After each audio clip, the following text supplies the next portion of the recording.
What's up, guys? It's a new day today. We have started the day by continuing to pull Carter's motor out. We pretty much have it ready to go. Pulled everything out over here. All the parts are just chilling. We basically just need to take, I think, just tranny crossmember bolts out, and then we could tilt the motor down, take the shifter out, and then start yanking her out. I ended up bringing over the hoist, and I've got a stand here so when the motor is out, Carter can throw it on there and just get it all nice and cleaned and buttoned up and all that stuff. But Carter did actually do a bunch of work last night on the car, which I wasn't here for, so he filmed by himself, which is awesome. Super proud of you, Carter.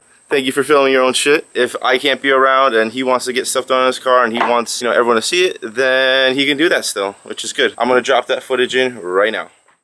I know it's probably a little bit weird seeing me in a video without Luke, but I figured I'd record some of the process. As you've seen from the previous clip, we are trying to pull my transmission out. We aren't having very much luck doing it by itself in my driveway on jack stands. So what I'm doing now is prepping the engine to be pulled. What I'm going to start with is everything by the turbo. I'm going to start pulling the shroud out, the radiator. Just got a few things out of the way. All you really need for the first like 30 minutes of this is a trusty 8mm socket. And that's it. Fun fact, this is the only standard thing I have on my car. It is 11/16. You guys have ever owned an SR20 with a stock turbo manifold, you know that this right there is the hardest bolt ever to get.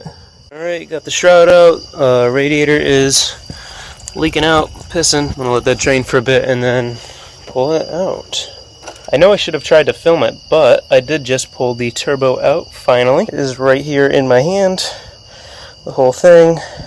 Pretty much have my whole car sitting right here. I've got a tranny, turbo, all the intercooler stuff, just random bits and pieces. Got my bumper, everything. She's sitting real ugly right now. She's sitting real ugly. Not bad from the side though. Right here, not bad either, honestly. Pretty good amount of progress done tonight. I pulled everything off of the turbo side, everything off of the front, the radiator, all that. It is getting late and dark and I'm tired, so I think I'm gonna call it a night. So we're just popping the hood off now. Since the last clip you saw, we ended up getting the engine harness off, through the firewall, everything that was really connecting the motor apart, fuel lines, throttle cable, power steering pump is shown over here. I got the chain set up, and once we pop the hood off, we'll get the hoist in here and get this thing out. Alright, so hoist is hooked up to the motor. Started yanking it out. I think we're at the point where we could push it back. Alright, yank this thing out.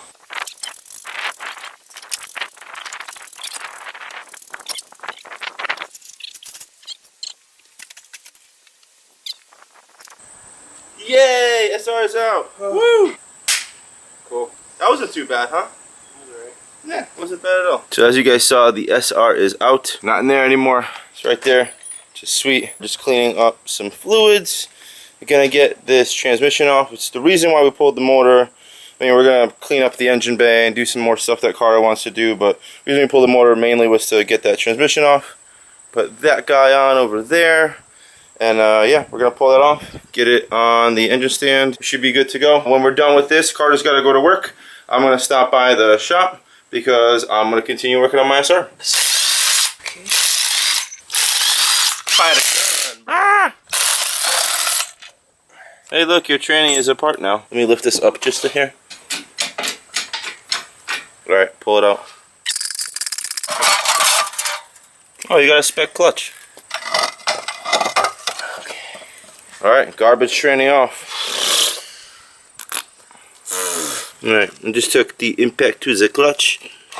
Come off like that. Ooh, it's a $6. Nice. Yo, dude. You got a $6 clutch, that's why it feels so aggressive. Now we have to pull the flywheel off, and then it could go on the stand. Oh look, there's the diff.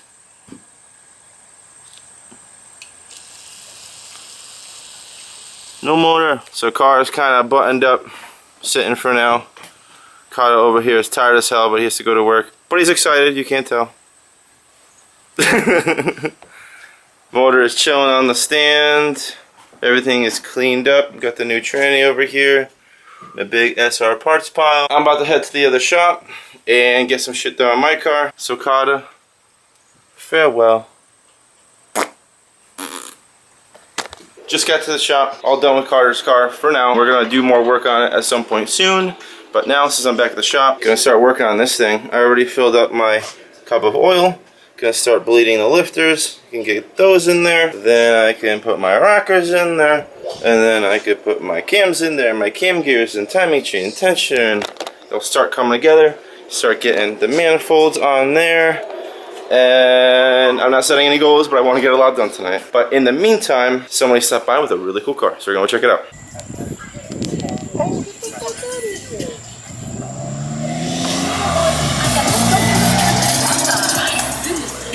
Okay. Damn. Look who showed up. What's up, man? Not too much. Oh, you know. Just stunting. Just stunting. Bruh. This thing is so cool. I've never looked at it up close, but it's like the coolest thing. Yeah, every time you see it, it's like your track and it's always moving. Damn, that catch can though. Nice. Oh, that's cool. What are these headlights? The buckets are Supermaids. Okay, that's what they look like. And you just put like plexi over them or something? Not even. They're like plastic. My wife and I cut them out of like an old picture frame. Oh, no way. It's really thin. Yeah. That's cool. But yeah, it's malleable, so you can just bend it. Plexiglass will go on next up. Apparently this was not strong enough. Yeah. This one still looks good. Yeah, it's cracked all over, but... Yeah, it's on. I just wanted to tuck the HIDs in behind there because those are really expensive. I love this car. And Cole rips it hard on the track, so... Really need to finally take a look at this thing up close. Yeah, that's sweet. Cage in there.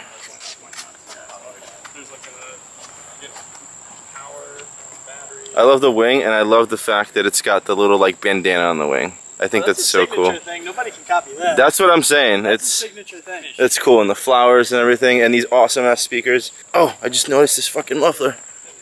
That is cool AF. And a trailer hitch. Yeah, he said he towed it when he moved cross country. So cool.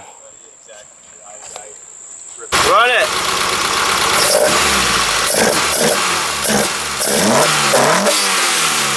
Oh my god, like it literally hurts my ears, it's amazing. So yeah, Cole's gonna try to hit the line, we'll see. No one's done it in the dry yet, so we'll see. Let's try it.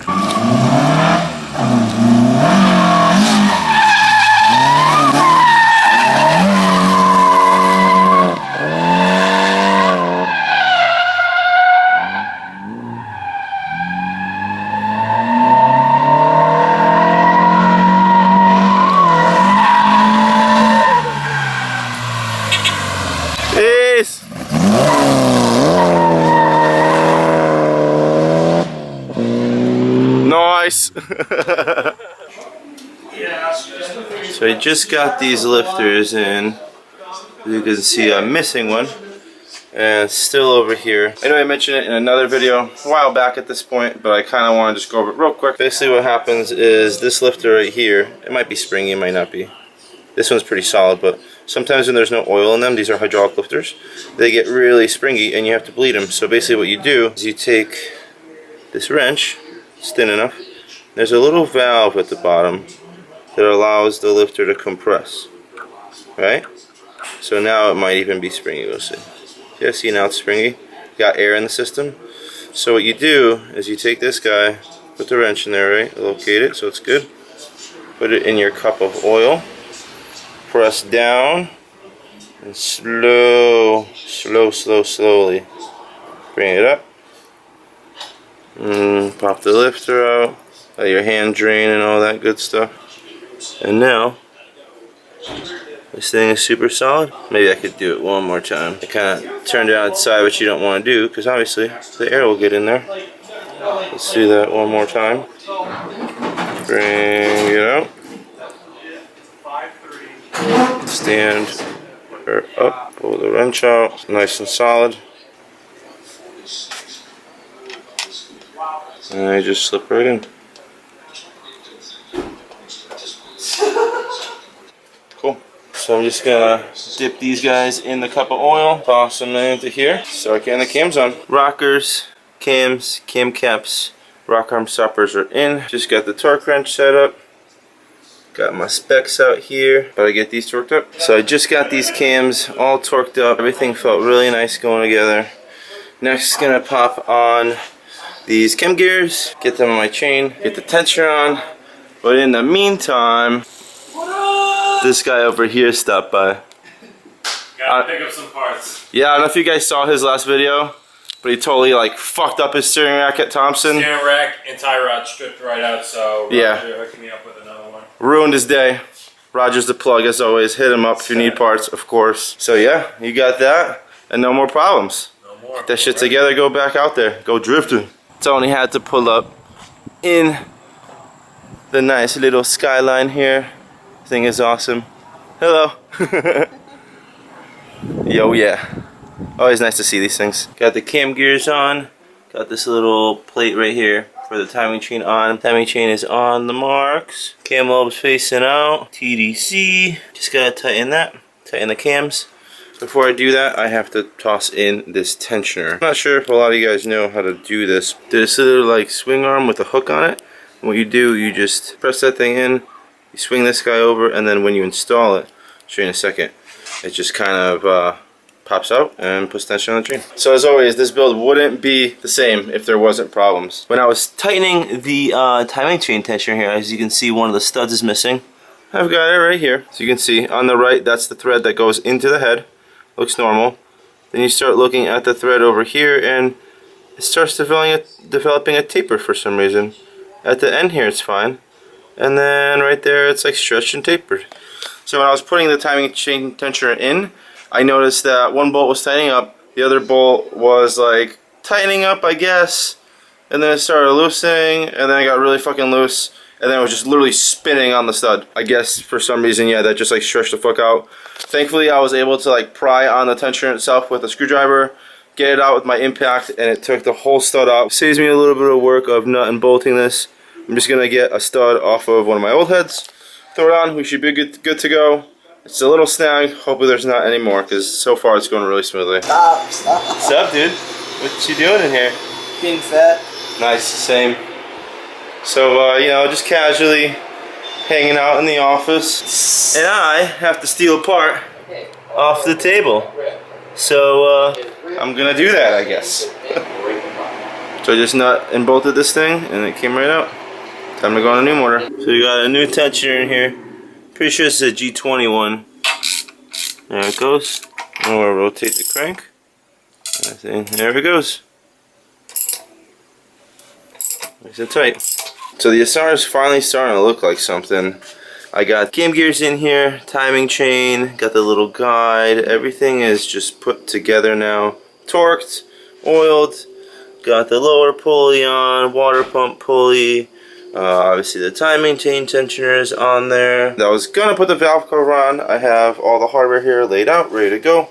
But first, before I do that, this guy has to go in.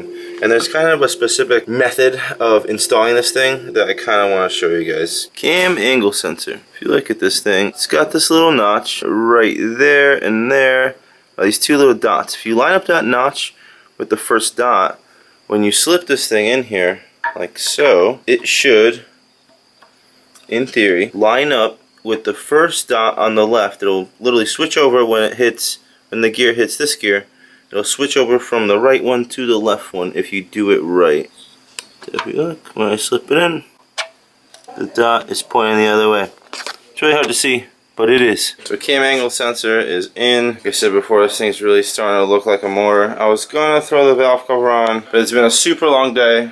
I got a lot done today. That's a wrap for today. I'll get back in here tomorrow. I do have to wake up early. That's probably why I'm going home right now, so early.